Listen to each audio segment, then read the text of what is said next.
مثل الذين ينفقون أموالهم في سبيل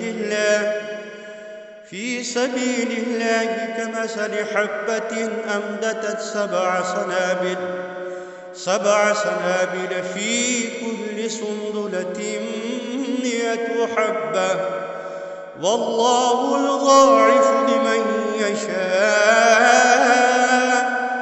والله واسع عليم صدق اللہ العظیم۔ السلام علیکم ورحمۃ اللہ وبرکاتہ۔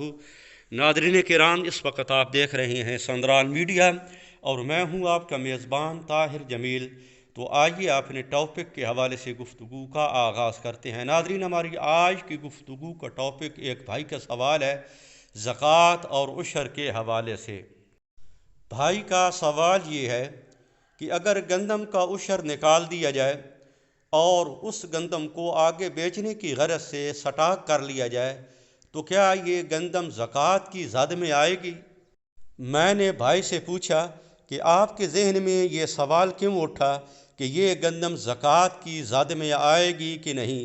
تو وہ بھائی کہنے لگا کیونکہ آگے بیچنے کی غرض سے میں نے اس سے سٹاک کیا ہے تو اب تو یہ مال تجارت کا حصہ بن چکی ہے، تو مال تجارت تو بہر صورت زکوٰۃ کی زد میں آتا ہے۔ ناظرین کرام، غور سے سن لیں یہ مسئلہ۔ جس گندم کا عشر آپ نے نکال دیا ہے اور پھر اس گندم کو آپ نے سٹاک کر لیا ہے آگے بیچنے کی غرض سے، تو وہ گندم زکوٰۃ کی زد میں نہیں آئے گی۔ اور باقی وہ بھائی جو کہہ رہا تھا کہ مال تجارت کا حصہ بن چکی ہے، تو یہ اس کی غلط فہمی ہے۔ یہ گندم مال تجارت کا حصہ نہیں بنی، کیونکہ مال تجارت وہ چیز ہوتی ہے جو خریدی گئی ہو آگے بیچنے کی غرض سے، اور یہ گندم خریدی نہیں گئی بلکہ زمین سے وصول کی گئی ہے۔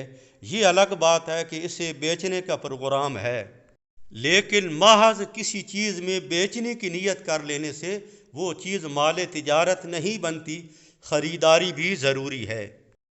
اللہ رب العزت ہم سب کو علم کا نور نصیب فرمائے اور قرآن و سنت کے مطابق زندگی بسر کرنے کی توفیق عطا فرمائے۔ خدا کا نام روشن ہے، خدا کا نام پیارا ہے، دلوں کو اس سے قوت ہے، زبانوں کو سہارا